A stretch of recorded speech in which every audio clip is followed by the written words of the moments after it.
everyone, thank you for joining me. So I've managed to finish the book Nook, Magic House from Rolife.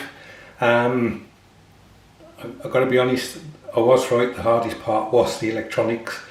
I put the wiring together and then it wouldn't work, so I separated the wiring and then tested each bulb with the power supply, and they worked individually. So then I twisted the wires together and they wouldn't work. So I was going to do this video even if I hadn't got the lighting to work, but thankfully I did. Really enjoyable build. It took me about 12 hours, 3 sessions of sitting at the desk for about 4 hours, 3 hours at a time, although I was watching stuff at the same time. One thing that's a bit of a disappointment, and hopefully I'll be able to show you this, so just bear with me. So the pieces come pre-coloured. The problem is when you pop them from the wooden fret, you've got this edge which of course can't be painted, and on quite a few of the pieces that edge is visible. Now whether it's noticeable when I show you the book Nook, I don't know. Charlie, I think on his, the one he did, he used a brown Sharpie because that matched the colour of the book Nook. He used a brown Sharpie to finish off those edges. I would have to go around with like a Panzer Grey or something to try and blend them, which I haven't done as yet. The other thing I wanted to just add was the fit. Excuse me.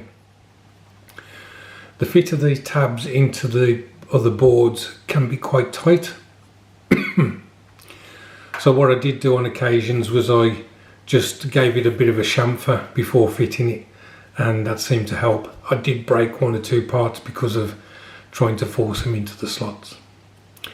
Anyway, we shall get the book Nook and have a look at the finished result. Okay, so I've had to kind of change things around in the kitchen in order to fit the book Nook into the actual shot.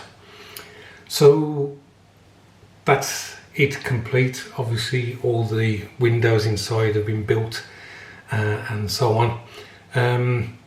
One thing to mention, this magic house on the top, I thought it might light up, but it doesn't. There even looks like there's some small LEDs in there, but there's no way you can put a power supply to it, so that was a bit strange. Let me switch the lights off and then I'll show you with it lit up. So there you go, that's with the lights on actually in the book Nook itself. Now the reason I was having a problem was there's a switch here, and I think I was inadvertently hitting it when I was testing the lights. So the lights were working individually, so then I flipped the box and I think I must have pressed that and it switched. So it meant that when I reconnected it to the power supply, it wouldn't work. It wasn't until I saw it there and in the instructions that I thought, oh, you know what? Let me just see if I can get the camera a bit closer, although we'll lose some of the actual size of the book Nook. So there you go, that's what it looks like when you're looking down it and you're not restricted. As I say, it's a lot of fun. A nice build to do for Samhain or Halloween. I would probably get another one. They're not cheap. I think this one was £43.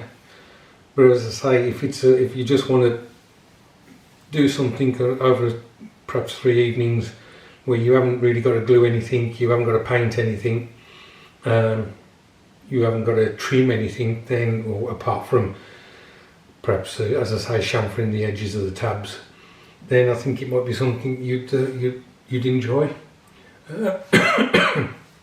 I think there may be 4 others in the set.